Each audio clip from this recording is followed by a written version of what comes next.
Ang araw na hinamon ng agham ang simbahan. Paano kung ang pagtuklas ng katotohanan ay maaari kang maparusahan?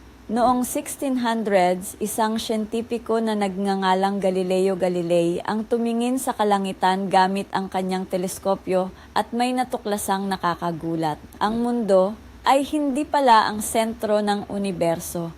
Sa halip, umiikot ito sa araw.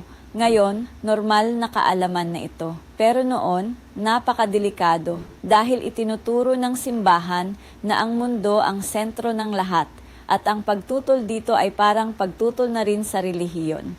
Ipinublish pa rin ni Galileo ang kanyang natuklasan. Matindi ang naging reaksyon. Inakusahan siya ng mga lider ng simbahan ng erehiya. Sinabi nilang ang kanyang ideya ay banta sa pananampalataya at sa kaayusan ng lipunan. Noong 1633, kinasuhan si Galileo at dinala sa korte ng Roman Inquisition. Matanda na siya, may sakit at mag-isa. Pinilit siyang bawiin ang kanyang pahayag.